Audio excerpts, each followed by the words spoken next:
வணக்கம் மக்களே! இன்றைக்கி வந்து கூடை, முறம்லாம் எப்படி மொழுவுறதுன்னு பார்க்கலாங்க. நாளைக்கு 3ஆம் வாரம்.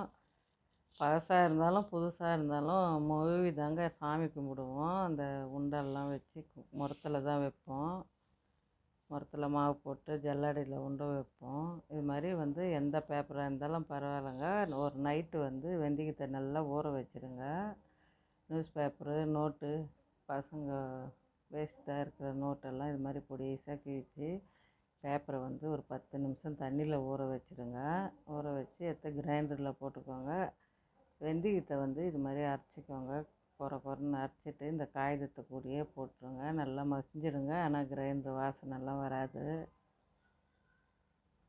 நான் வந்து இந்த வாட்டி பொங்கல் வைக்கிறதுக்கு புது கூடை வாங்கினேங்க. அதுக்கு தான் ரொம்ப காகிதம் ஆயிடுச்சு. நல்லா பார்த்து மொழுவணும். அந்த மூங்கல் செக்கை வந்து கையில் ஏறிடும். பொறுமையாக மொழுவணுங்க புது கூடைன்னா. ஒரு புது கூடை, 2 புது முறங்க, ஒரு கூடை மட்டும் பழசு தான். நல்லா பொறுமையாக மொழுவிட்டோம்னா நல்லா சூப்பராக இருக்குங்க கூடை. எங்கள் ஊரில் இதில் தான் வரட்டி வச்சு பொங்கல் வைக்க போவோம். அந்த வீடியோ நாளைக்கு வருங்க.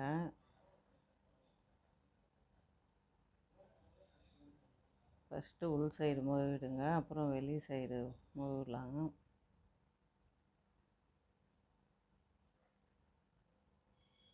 பொறுமையாக தாங்க செய்யணும். இது வந்து புது முறம்.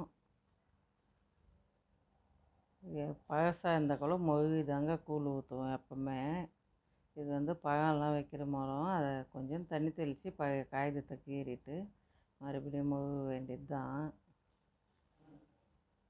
சூப்பராக மொழுவிட்டேங்க. நெகலில் வச்சே காய வைக்கணும். சூப்பராக காஞ்சிடும். இதை பாருங்கள், சூப்பராக காஞ்சிச்சு. இந்த வீடியோ பிடிச்சிருந்தா லைக் பண்ணுங்கள், ஷேர் பண்ணுங்கள்.